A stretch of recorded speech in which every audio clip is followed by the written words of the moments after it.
She brought a bulldozer. He had been ready for 6 months.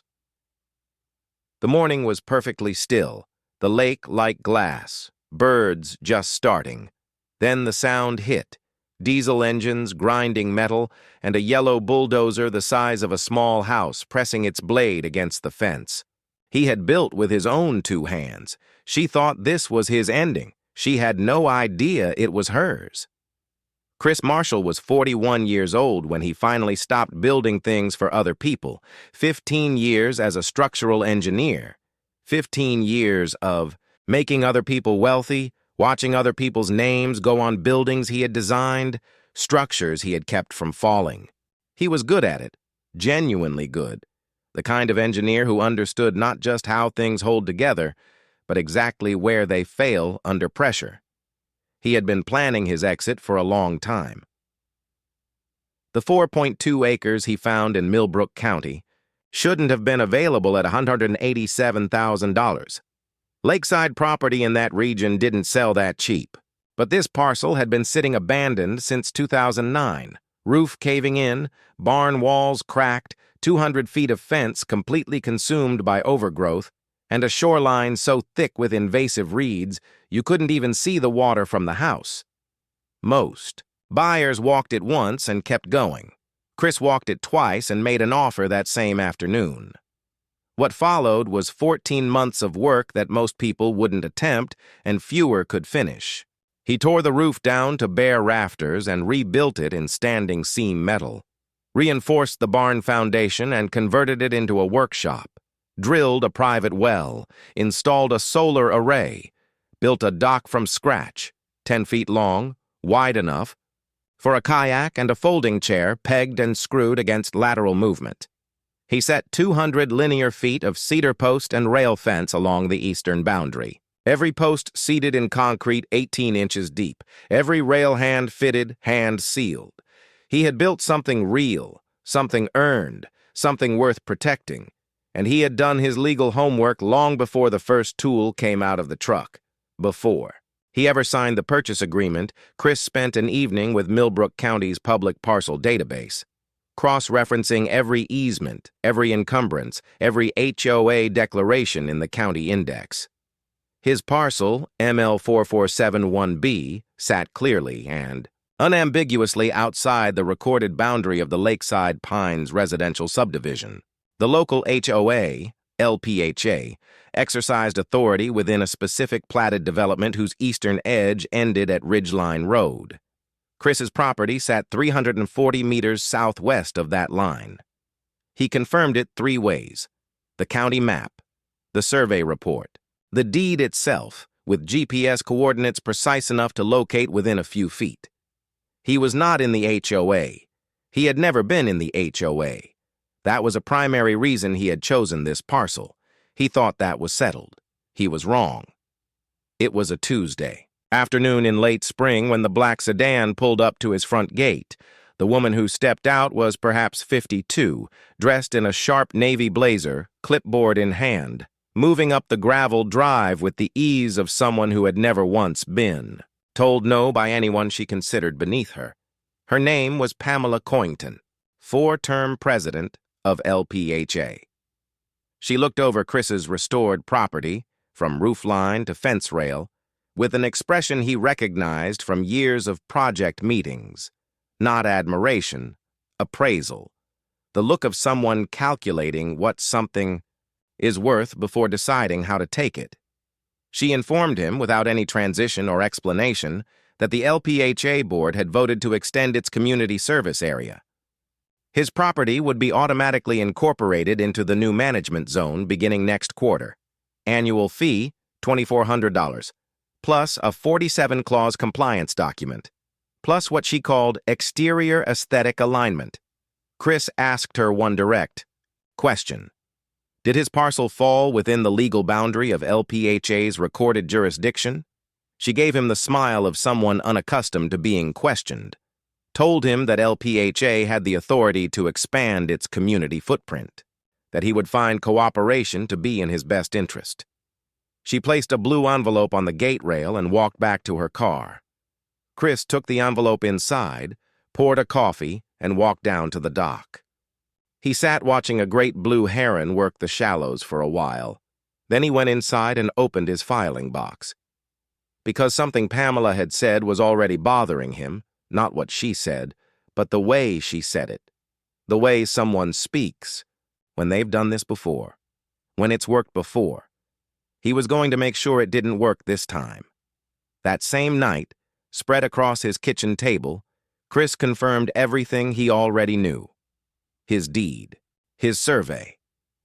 The LPHA's own CC&R document pulled from public records. The state's HOA statute, which was absolutely clear, no property could be brought under an HOA's authority after ownership transfer without either the written notarized consent of the owner or a court order from a county judge. There was no mechanism for automatic incorporation, no administrative pathway for community footprint expansion. Pamela's notice of mandatory membership was not a legal instrument. It was a document designed to look like one. The next morning, Chris made 2 calls. Confirmed no active liens or enforcement actions on his parcel. Requested a written boundary confirmation from the county assessor's office, stamped with the official seal. Before hanging up with the sheriff's office, the clerk read him the non-emergency line for property incident reporting. Chris wrote it on the back of a business card and stuck it to the refrigerator with a magnet. He didn't think much of that at the time. He would think about it a great deal later. Here's where the story takes. A turn nobody expected. Pamela didn't back down. She escalated on 3 fronts simultaneously in the same week. First, a delivery truck carrying Chris's lumber was blocked on the access road by 2 SUVs and a man in a reflective vest claiming the road was under easement review. The driver turned around. Chris had to pay a redelivery surcharge. He documented every detail. Second, an anonymous account on the neighborhood community page posted that a new landowner near Cedar Lake had been observed dumping unregulated materials near the watershed. The photo attached was Chris's lumber stock staged during routine construction. 87 comments appeared within 24 hours, almost all of them angry at Chris. He read every single one, didn't respond to any, took screenshots, noted the post URL and timestamp. Third, a heavy envelope arrived bearing the name Dozers and Associates, attorneys at law. It listed 11 alleged violations and demanded Chris register as an HOA member, pay $4,800 in outstanding fees, and remove his eastern fence entirely. Chris read the letter twice. Then he checked the envelope. No real postage cancellation. Hand. Delivered, not mailed. He searched the State Bar's public attorney directory for Dozers and Associates. No listing. The firm did not exist. He poured another coffee, set the letter down. They had never needed to be careful before, because no one had ever pushed back. He was going to be very, very careful. What followed was 6 weeks of quiet, deliberate preparation. He hired Marcus Webb, 58 years old, former county prosecutor turned civil litigator, 11 HOA overreach cases in 4 years, 0 losses. Marcus read the documentation in silence for 15 minutes, then looked up and said, "Your position is clean. The question is whether you want to play defense or offense." Chris said he wanted both, in the correct order. Marcus sent a formal certified letter to LPHA, demanded retraction of all notices, demanded removal of the defamatory post, warned in plain language that any physical entry onto Chris's property would result in immediate criminal complaint and civil litigation. Return receipt. Confirmed delivery. Chris also installed 4 weatherproof security cameras, 1 at the gate, 1 covering the eastern fence, low and wide enough to capture all 12 boundary posts in a single unbroken frame, 1 at the lake, 1 down the access road. He photographed every camera position, tested every motion alert, verified that the night vision resolution on camera 2 was clear enough to read the painted markings on the boundary posts at 2 in the morning. He commissioned a second independent land survey, notarized by a state commission notary. It confirmed the original in every coordinate. 340 meters outside LPHA's jurisdiction. No ambiguity. Every document, every receipt, every timestamp, triple backed up across 2 cloud services and an external drive. Marcus had told him one thing he repeated to himself every day during those 6 weeks. Every piece of evidence needs to be collected before a confrontation, not during, not after. Chris was ready. The morning his phone exploded with motion alerts, 3 cameras 90 seconds apart, he was already pulling on his boots before the 3rd alert finished vibrating. Camera 4. A heavy flatbed truck turning off Ridgeline Road, towing a tracked bulldozer. Camera 1. Pamela Covington stepping from a black SUV at his gate. LPHA jacket, sunglasses on despite the pale morning light, 2 staff members flanking her. Camera 2. The bulldozer rolling forward toward the eastern fence line. The first cedar post snapped at the concrete collar and spun sideways into the grass. Then the second, then the third. The footage was clean, wide, perfectly lit by the rising sun. Every frame time-stamped, every GPS coordinate embedded, uploading automatically to a third-party cloud server in real time. Chris walked outside. He stopped 30 meters from the bulldozer and stood there watching. Pamela crossed the torn ground toward him, voice rising above the engine noise. Mr. Marshall, LPHA is exercising its infrastructure maintenance authority. I strongly advise you not to interfere. Chris looked at her for exactly 1 second. Then he turned his back on her, walked into the house, picked the business card off the refrigerator, and dialed the sheriff's non-emergency line. His voice was completely level. He gave his address, described the vehicles, read the plate numbers. From the camera footage, stated the number of individuals present, described the equipment being used. Then he said, I have 4 security cameras recording continuously. The footage is uploading in real time to a third-party cloud server. I am requesting law enforcement response for criminal trespass and criminal mischief in progress. Dispatcher confirmed. Unit en route. 8 minutes. Outside, post number 5 went down. Then 6.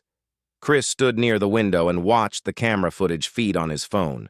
He did not go back outside. His hands were not entirely steady. That fence had taken 3 weeks to build. Every post set by hand, every rail fitted by eye. Watching it come apart in 90-second increments produced something physical he hadn't anticipated. But he heard Marcus's voice, clear as a struck bell. The first person to lose composure is the first person to lose the case. He waited. At 7:03 a.m., 2 sheriff's vehicles rolled up the access lane. Light bars running, sirens off. 30 seconds behind them, Marcus Webb, driving directly from home. The bulldozer operator cut his engine the moment he saw the cruisers. The silence after 40 minutes of diesel noise was startling. Like a curtain dropping on a stage. Sheriff Martinez looked at the downed posts, the torn earth, the bulldozer sitting idle with fresh soil on its blade. Marcus handed him a sealed envelope. Notarized survey, deed copy, the full correspondence, chain, and the certified mail receipt bearing Pamela's office signature from 14 days prior. Martinez read it, looked at the boundary, looked at the bulldozer, then turned toward Pamela with a very different posture than he'd had 2 minutes earlier. Deputy Tucker asked Pamela directly, Do you have a court order or written authorization from the property owner permitting entry onto this parcel today? 3 seconds of silence. No. The citation form, official, numbered, bearing the county seal, listing criminal trespass and criminal mischief, was placed in Pamela Covington's hand at 7:22 a.m. She looked down at it and did not speak. 6 weeks later, the Millbrook County DA filed a formal criminal indictment. 3 counts. Potential sentencing exposure, 3 years and $14,000 in fines. The civil case settled for $41,000, paid through LPHA's liability insurance, which also covered Marcus's full legal fee. The fictitious law firm Dunore and Associates received a formal administrative finding of fraudulent misrepresentation of legal authority, entered permanently into the State Bar's public record. Pamela Covington accepted a guilty finding, 18 months probation, $6,000 restitution, and a 5-year prohibition on holding any HOA board position in the state. 94 of the developments, 140 households voted to remove the entire sitting board. 3 weeks after the settlement cleared, Chris spent a Saturday rebuilding the eastern fence. Same cedar posts, same hand-fitted rails. But this time, steel pipe sleeves inside every concrete collar, stronger than before. That evening, he carried a coffee down to the dock and sat in the folding chair at the end of the planking. The lake was doing what it had always done, moving, slightly, catching light, keeping its own schedule without reference to anything that had happened on the bank. He thought about the moment he turned his back on the bulldozer and walked into the house. Not the citation, not the indictment, not the settlement check. That moment, that was where the outcome had been decided. Everything before it was preparation. Everything after was consequence. The land was exactly where it had always been. It always had been his, and now there was a legal record that said so, permanently, specifically, and on file in 3 jurisdictions. Some things, once documented, cannot be undone.